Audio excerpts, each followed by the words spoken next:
Salut et bienvenue dans cette nouvelle vidéo. Aujourd'hui épisode un peu spécial puisqu'il s'agit de la FAQ que j'ai annoncé dans le dernier épisode. Alors c'est vrai qu'au moment où j'ai lancé cette idée, j'étais un peu dans cet état d'esprit. T'imagines si j'ai pas de questions? Ou si j'en ai juste une seule? Ce sera nul. Mais en fin de compte, vous avez été nombreux à m'envoyer des questions, ce qui donne qu'au total j'en ai eu à peu près une trentaine et je vous en remercie beaucoup. Donc sans plus attendre, c'est parti pour la FAQ de Lunchbox.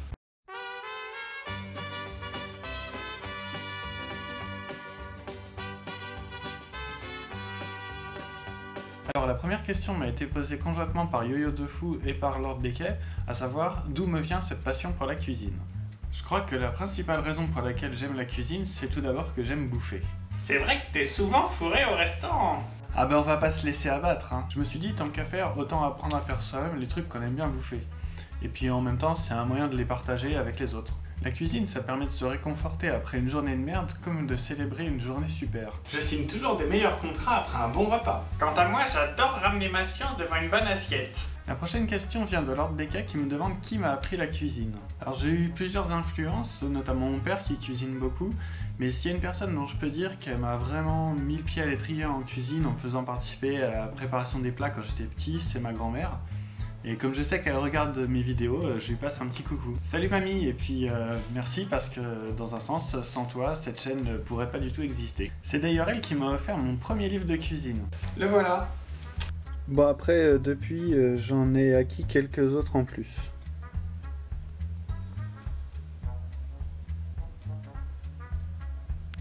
La prochaine question m'a été posée par pas moins de 4 personnes, et c'est « Pourquoi t'es-tu lancé sur YouTube ?»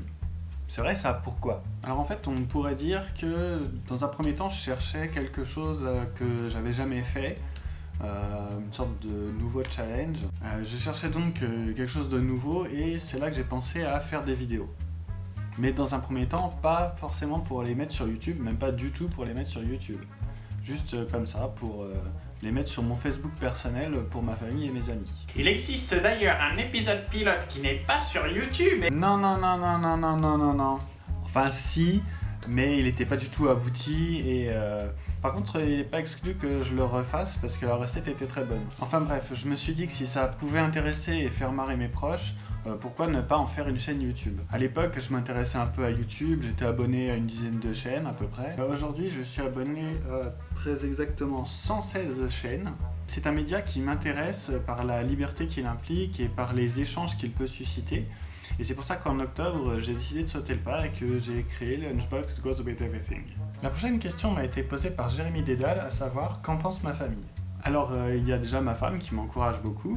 Et puis ma fille, qui est toujours contente de voir la tête de son papa sur l'ordinateur quand on lui montre. Bon, elle a 2 ans, elle comprend pas encore tout à fait de quoi il retourne. Et puis sinon, non, la plupart des gens m'envoient des retours positifs. Il doit bien y avoir quelques personnes qui s'en foutent ou à peu près. Mais personne ne m'a jamais dit « Ah là, c'est pas bien, faudrait que t'arrêtes ta chaîne ». Donc voilà, ça va, je suis content des réactions de ma famille. La prochaine question m'a été posée par un quatuor composé de Mister Moi, Bob Versus, Razor Edge et Lord Becquet, encore lui. Et elle consiste à savoir quelles sont mes passions et mes hobbies en dehors de la cuisine et de YouTube. Alors comme tout un chacun, il y a plein de choses que j'aime faire, mais je vais limiter la réponse à 3 trucs principaux. Alors déjà, je suis un gros fan de lecture, j'essaie de lire un maximum de choses, que ce soit des romans ou des BD et mangas. Et bien entendu, des livres de cuisine. Oui, aussi.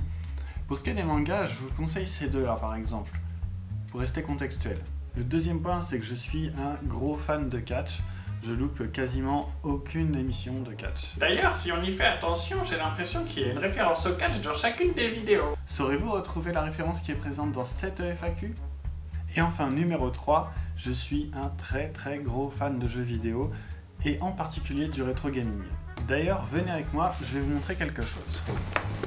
Voilà ma petite installation rétro avec la 64, la Super Nintendo, il y a la Wii à côté, quelques jeux, l'adaptateur pour la Game Boy, enfin voilà. Bien sûr, à côté du Angry Video Game Nerd, ce n'est pas grand chose, mais j'en suis déjà très fier. La prochaine question est de Georges Bass, à savoir quel est mon personnage préféré à Street Fighter 2. Alors, vu le nom de la chaîne, j'imagine que beaucoup de gens pensent que je vais répondre Guile. La musique de Guile va vraiment avec tout. Mais en fait, je pense que ça doit être Honda, parce qu'un sumo à la base ça me faisait délirer. Quand j'ai découvert le jeu dans les années 90 sur borne d'arcade, je crois que le premier personnage que j'ai pris quand enfin j'ai eu le droit de mettre une pièce dans l'arcade, c'était Honda. et du coup l'effet nostalgie joue à plein. Ensuite, Yo-Yo de Fou me demande quel est mon style de jeu préféré. Alors avant, j'aurais répondu les RPG sans hésiter, mais plus je vieillis, parce que oui, je vieillis aussi, et plus je suis porté vers les jeux de sport et les jeux de baston. Je crois que la raison à ça, c'est que, et on y reviendra plus tard, World of Warcraft, avec son univers très ouvert et très riche, m'a fait un peu moins apprécier les RPG dits fermés, où on peut pas aller où on veut partout, et donc du coup, j'ai un peu changé de style de jeu préféré. Cependant, mon jeu préféré reste toujours un RPG, et c'est celui-là, Secret of Mana. La boîte a un peu vécu, on voit que je l'ai beaucoup ouverte et refermée celle-là. Ce jeu, c'est vraiment le top du top du top. Ensuite, Taiki Sensei me demande quelle était ma première console et quels étaient mes premiers jeux. Je me rends compte que cette FAQ tourne beaucoup autour des jeux vidéo, alors que j'en avais jamais parlé. Ça se voit sur ma tronche ou quoi? Non, non merci, c'est bon. Alors la première console que j'ai eue à moi, c'est la Game Boy, avec Tetris et Mario Land bien sûr.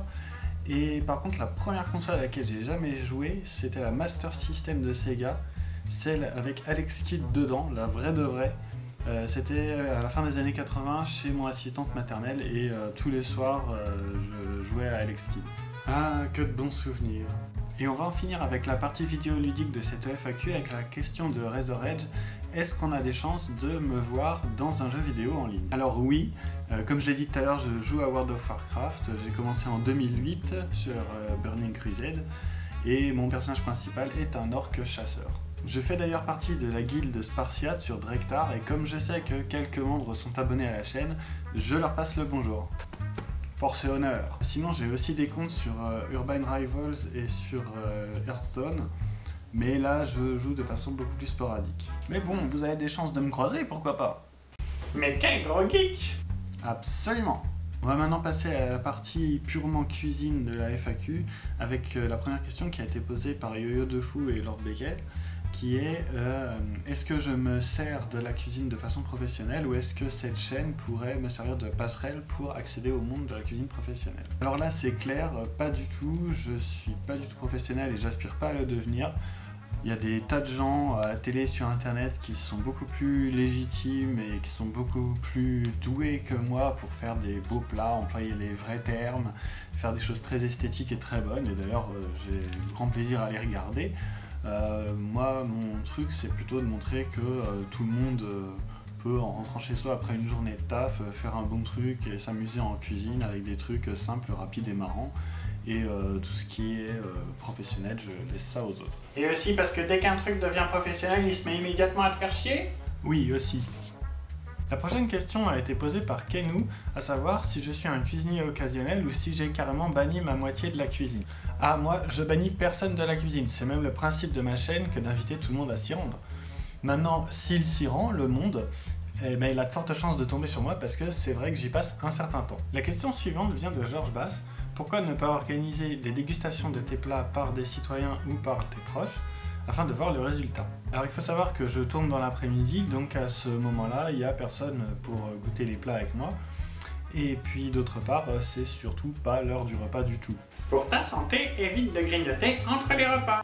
Et puis aussi, c'est vrai que moi je suis d'accord pour me mettre en scène sur internet, j'y ai réfléchi avant de le faire, et c'est quelque chose que tout le monde n'est pas forcément prêt à faire. La prochaine question m'a été posée par Mademoiselle Big Milk et par Exobenker, dont j'espère que je n'écorche pas le nom, à savoir d'où me viennent mes idées de recettes. Mais où va-t-il chercher tout ça? Alors déjà, il y a la grosse bibliothèque pleine de livres de cuisine que j'ai montré tout à l'heure. Il y a aussi un bon paquet de notes et de recettes que j'ai photocopiées, découpées et recopiées un peu partout. On se demande comment tu t'y retrouves. Je suis pas sûr de m'y retrouver moi-même, à vrai dire. Et enfin, il y a mon bon ami Google. Et donc en m'inspirant de toutes ces recettes et en puisant des idées ici et ailleurs, j'arrive à trouver les recettes que je veux faire. La prochaine question m'a été posée par Lord Beckett et par Anima Sketch TV, à savoir quel est le plat que je déteste. Déjà, je me suis toujours méfié des huîtres parce que c'est vivant au moment où on les mange. Si t'approches ton oreille, tu peux entendre son cœur en train de battre. Oui, je sais, c'est pas vraiment une huître. J'ai pas trouvé l'accessoire qu'il fallait. Sinon, dans le même ordre d'idée, je déteste la cervelle. C'est caoutchouteux, Et en plus, ça rend même pas plus intelligent. La prochaine question est à nouveau une question de Kenou, à savoir quel est l'avenir de la cuisine chez les jeunes? Sont-ils tous condamnés à manger des pasta box ou vont-ils faire leurs propres recettes? Je crois qu'il y a beaucoup de jeunes qui sont chez leurs parents et n'ont pas trop de thunes, alors c'est dur pour eux d'envisager la cuisine. Mais il y a l'envie qui peut être là parce que j'ai déjà vu dans des commentaires des choses en ce sens-là de la part de mes abonnés les plus jeunes. Je pense que tout le monde peut se mettre à cuisiner. Et puis après tout, ça peut être aussi un des plaisirs de la jeunesse que de se taper de la bonne junk food de temps en temps. D'ailleurs, moi-même, je suis super fan des pâtes instantanées asiatiques prêtes en 2 minutes. Je pense pas que ce soit de la grande cuisine, mais j'adore ça. J'en ai d'ailleurs toujours une petite réserve dans le placard. Poulet, mes préférés. Pour la question suivante, Mademoiselle Beanmelk me demande si j'ai déjà testé une recette directement en vidéo sans l'avoir testée auparavant. Pour le moment non, mais pourquoi pas, ça peut être une idée de vidéo.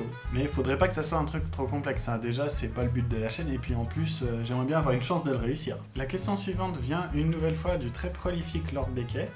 Sucré ou salé, gâteau au chocolat ou cookie? Définitivement salé. Si j'ai le choix entre un sandwich et un gâteau à une heure avancée de la nuit devant la télévision, là où seul l'instinct accourt et la réflexion n'est plus, ben je tabasse le sandwich. Quant au match cookie contre gâteau au chocolat, je vais opter pour le gâteau au chocolat, parce qu'un cookie c'est bon mais c'est vite réglé. Alors qu'un gâteau au chocolat, là il y a de la matière et du volume. Oui, je suis un gros mangeur.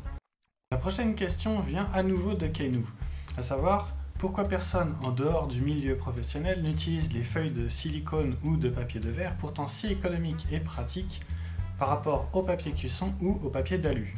Du moins à mon avis. Là, c'est technique. Tu t'en charges? Je dirais que c'est le terme silicone qui gêne les gens. On associe ça à des choses qui sont peu compatibles avec l'alimentation, comme l'industrie ou le plastique. C'est dans l'inconscient. J'ajouterais qu'il y a sans doute un attachement au côté traditionnel des choses, même si c'est au détriment du côté pratique. La force des habitudes, hein. Les questions suivantes ont été posées par Anima Sketch TV, à savoir, est-ce que je me suis déjà aperçu après avoir uploadé une vidéo qu'il y avait un moyen de rendre la recette meilleure en changeant par exemple le temps de cuisson ou en ajoutant quelque chose, ou inversement, est-ce que je me suis rendu compte après avoir goûté que j'avais fait une fausse manip et que j'avais complètement raté la recette. Alors j'ai jamais fait d'erreur vraiment grosse en filmant pour les vidéos. C'est même plutôt mieux abouti quand je filme que quand je l'ai fait comme ça pour moi sans filmer. Vous m'impressionnez, alors je m'applique. Hors des vidéos, le plus gros raté dont je me rappelle, c'est une salade thaïlandaise à la cannelle où j'avais franchement mal dosé la cannelle. Alors je l'ai mangé tant bien que mal, mais c'était pas l'extase quoi. T'en as trop mis gros! Passons à présent aux questions un peu inclassables, à commencer par la première, celle de Georges Bass. Est-ce que j'aime Cauchemar en cuisine? J'adore, l'idée est géniale, ça me fait marrer. La VO avec Gordon Ramsay est absolument géniale. En même temps, c'est mon idole. Pourrais-je être objectif? Je ne crois pas. La question suivante a été posée par Taiki Sensei, à savoir qu'est-ce que je pense des émissions de cuisine sur le net comme Nico's Kitchen ou Mange Mon Geek. Nico's Kitchen, je le connaissais pas avant qu'on me pose la question. J'ai regardé, je pense que c'est presque plutôt une émission télévisuelle, je la regarderai pas forcément pour le plaisir, par contre pour trouver des idées de recettes, je pense que oui. Mange Mon Geek, j'en avais déjà vu quelques-uns, là ça me parle plus, il y a le petit côté amateur fait à la maison qui est très important pour moi sur YouTube, et c'est déjà beaucoup plus macabre. Ensuite, Bob VS me demande « As-tu déjà dansé avec le diable au clair de lune ?» Alors non, j'ai déjà dansé au clair de lune, mais c'était plutôt le disco à des mariages. Par contre, je pense que Batman l'a déjà fait, lui. Ensuite vient la question de Yo-Yo de Fou, à savoir, est-ce que j'ai des comédiens de doublage français préférés? Alors j'ai un amour tout particulier pour la personne qui faisait la voix des méchants dans Nicky Larson, et dont je sais justement grâce à Yo-Yo de Fou qu'elle s'appelait Maurice Sarfati. Tu vas me rire, Larson! Sinon, dans un style plus sérieux, j'aime bien Benoît Alleman, qui fait la voix de Sartarion dans WoW par exemple, ou du colonel Spangler dans Malcolm. Putain, les exemples de fous que j'ai pris. And last but not least, la dernière question quoi, Multichannel me demande quels sont mes projets. Alors bien sûr, je continue l'émission Lunchbox Goes With Everything, parce que j'ai plein de nouvelles idées de recettes à proposer. Et puis dans les commentaires, les gens m'ont lancé quelques défis, et je compte bien les relever. L'idée m'est venue aussi de faire peut-être des vidéos avec un format un peu plus court mettant en scène le nerd. Ah, ça serait pas dommage! Et puis j'ai un projet à plus long terme qui serait de faire un let's play sur le jeu de leçons de cuisine sur DS. Mais comme j'ai aucune idée de techniquement comment m'y prendre, c'est vraiment à long terme pour le moment. Voilà, c'est la fin de cette FAQ. Merci de l'avoir regardé et merci aussi pour vos nombreuses questions. Comme toujours, abonnement, page de chaîne, épisode précédent. Et on se retrouve très vite pour une nouvelle recette. Salut!